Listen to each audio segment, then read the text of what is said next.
Gordis and Holly Richardson on KSL News Radio.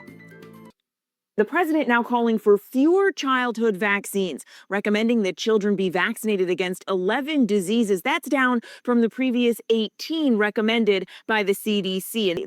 So I felt like we needed to bring in some science and get some medical insights. Yeah, and so just before we came on the air today, we consulted a local expert, Dr. Richard Ferguson. He's an emergency room doctor and the president of the Black Physicians of Utah.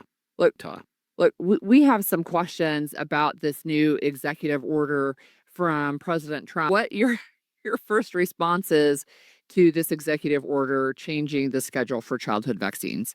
I think it's going to be legally challenged because you're such as the American Academy of Family Physicians, American Academy of Pediatricians.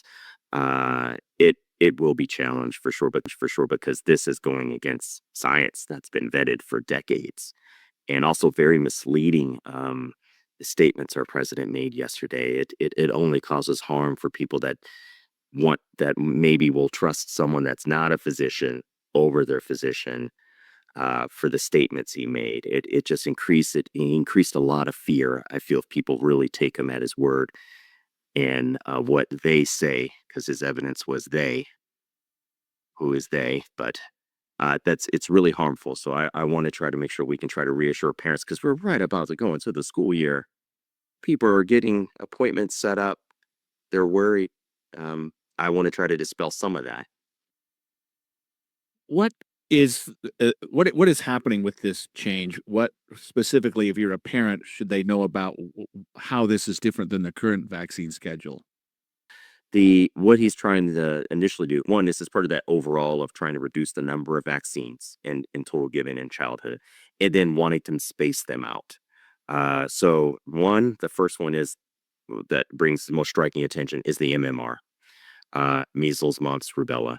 That has been a compound vaccine since pretty much the early 80s, but it's been in existence since the 70s.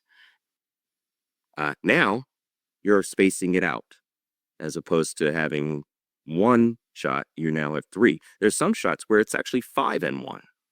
Wow. And that myth about the large volume, it's 0.5 mLs. I don't know if anyone can actually, when's the last time someone gave 0.5 mLs to someone at their home? Usually your smallest dose of Tylenol is probably 2.5 mLs. Right. And you're getting that to your child by mouth. And that's There's this plan to space out, which is unnecessary. It's not backed by anything. And it's only going to cause confusion and place our children at more risk. So can I ask you a question about what parents need to know as they get ready to go back to school? Because it sounds to me like if you say, well, I do want to separate these vaccines, it's not even possible. Who knows how long it will take? Because I don't know. It feels like it could be months to years before you had vaccines that were potentially separated out. What about the people going back to school this week and next week? What do they need to know? This change cannot happen overnight. So unless their pediatrician for some reason wants to follow Trump's executive order I can't think of any board certified pediatrician or healthcare provider that would follow that.